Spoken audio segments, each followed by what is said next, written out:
Bonsoir à toutes et à tous. Je suis ravi de vous voir. Si ce soir je suis ici, c'est pour vous dire quelque chose. Il nous faut un chef. Et je propose que ce soit moi. Non, cette phrase n'est pas tirée d'une biographie de Napoléon Bonaparte, mais du petit Nicolas.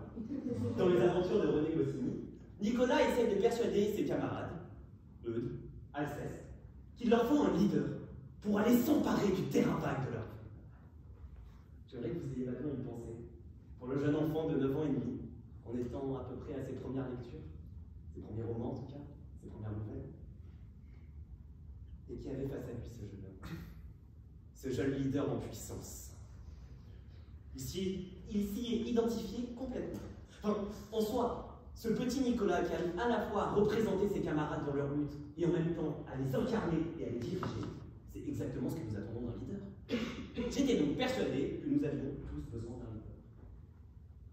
Puis ensuite, sont venues les révisions du brevet des collèges, les premiers cours d'histoire, où j'ai fini par comprendre que le terme de leader avait aussi été travesti dans notre histoire. C'est avec ceux qui prétendaient être des leaders que nous nous sommes retrouvés avec un Führer allemand, un Duce italien ou un Reich égyptien.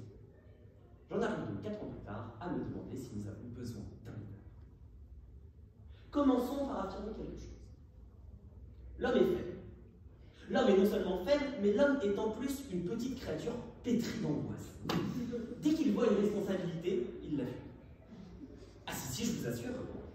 Et puis si vous ne me croyez pas, vous n'avez qu'à demander à Sartre.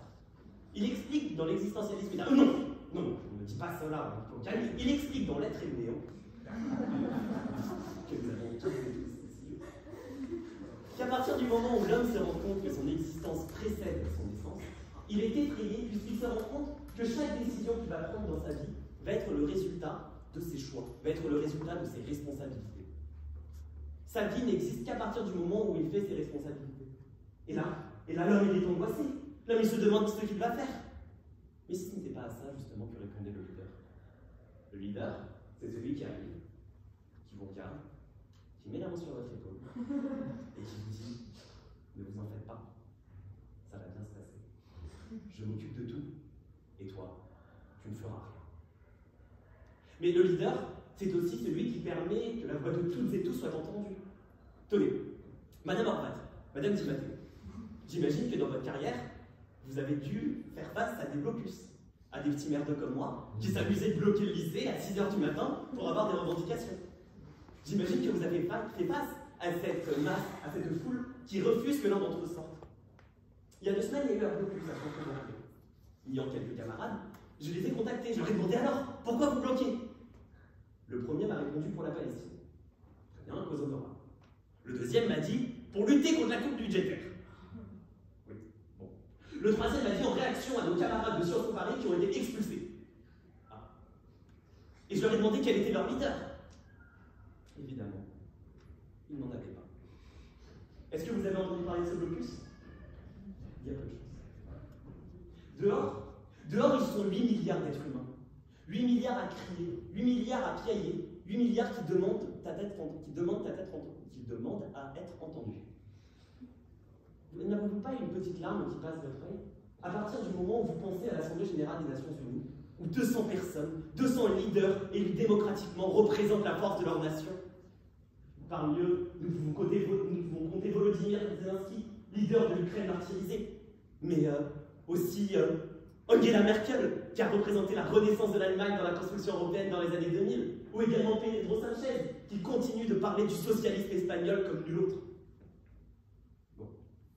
Bon, oui, c'est vrai, il y a d'autres leaders qui sont élus un peu moins démocratiquement. Vladimir Poutine, Xi Jinping, Erdogan. Non, c'est vrai que ces leaders, au bout d'un moment, ils finissent plus par l'idée, justement. Ils finissent plus par diriger qu'à représenter. Mais pensons par exemple aujourd'hui aux jeunes Américains. Les jeunes Américains, et je pense plus particulièrement aux jeunes Américains de la communauté LGBT, est-ce que vous pensez vraiment qu'ils voient dans la personnalité de Donald Trump un leader? J'y crois moi. Et pourtant, qui sont les responsables? Le fou? L'homme politique qui a su imposer sa volonté au bon moment? Ou les bouffons qui ont cru qu'en déléguant tout leur pouvoir à un seul homme, ils allaient pouvoir faire porter leur voix. Est-ce que vous ne croyez pas qu'il y a une contradiction entre l'effacement que nous menons quand nous choisissons un leader et la volonté que notre revendication individuelle et que notre opinion soient prises en compte? Claude Maluret, sénateur français que nous félicitons au passage pour sa 78e année, déclarait que Washington était devenu la cour de Néo, un bouffon sous pied d'année chargé de l'épuration de la fonction publique et des courtisans soumis. Quand j'ai entendu cette phrase, je me suis dit, mais qu'est-ce que l'humanité a fait en 2000 ans? 2000 ans, c'était pas Donald Trump de Néro. Et pourtant, nous en arrivons toujours au même constat. C'est toujours le fou qui hurle quand la masse se tait. Non, je ne vous permets pas. Non, vous ne pouvez pas dire ça. Entre-temps, il y a quand même eu un changement. Cette masse, elle ne fait pas que se taire. En plus, elle est assez crédule pour penser qu'elle dirige. Vous appelez ça un progrès? Je vais maintenant vous donner mon rêve. Mais vous en prenez soin. Ce rêve, c'est celui d'un jeune homme de 19 ans. 1m68 de hauteur, 40 cm de largeur, comme aurait dit Diaz. Et ce jeune homme, ça va faire bientôt 4 ans qu'il s'investit en politique. Ça va faire bientôt 4 ans qu'il manifeste, qu'il va à des réunions. Et à chaque fois, il entend la même chose. Il faut trouver quelqu'un qui parle pour nous. Mais qui parlera mieux que vous-même? Ce jeune homme, par ailleurs, il a eu la chance de vivre en Belgique pendant le Covid. La Belgique, pendant le Covid, ça a été 1 an et demi sans gouvernement. À ce que je sache, la Belgique n'avait pas de leader. Est-ce que vous connaissez un leader belge? Et malgré cette absence de leader, on pourrait penser qu'avec cette absence de leader, le tram ne fonctionnait plus, les gens n'avaient plus rien, les frigos étaient vides, les mères pleuraient la mort de leurs enfants décédés face à la maladie. Ah non, pas du tout. Ah non, c'était très sympathique.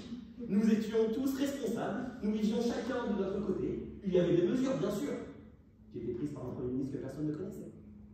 Puisqu'évidemment, en Belgique, quand je disais qu'il n'y avait pas de gouvernement, en fait, en Belgique, il y a 6 gouvernements. Donc quand il y en a un qui n'est pas là, vous en faites pas, il y en a 5 pour les remplacer. Mais toujours est-il qu'il n'y avait vraiment pas de leader. Et je me souviens de cette altercation absolument délirante quand j'étais face à un policier belge à 8 km de chez moi en vélo après l'énième crise familiale qui me demandait: est-ce que vous avez une bonne raison d'être dehors? Et je le regardais, il me répondait: bien sûr. Ok, il réalisait à ce tour. Et bien c'est très bien, passez. Est-ce que j'ai contaminé quelqu'un pendant cette balade en vélo? Pas à ma connaissance. Ce rêve, c'est donc celui où chacun est capable de faire une balade à vélo et de penser à l'impact de sa balade à vélo. Où chacun est capable de penser qu'il peut penser. Où chacun arrête d'espérer qu'un type sorti des urnes va régler tous ses problèmes, mais que lui, s'il s'investit, va peut-être en régler une partie. Alors engagez-vous, engageons-nous. Nous qui ne sommes rien, soyons tout. Et n'oublions pas qu'il n'est pas de sauveur suprême, ni Dieu, ni ses seuls.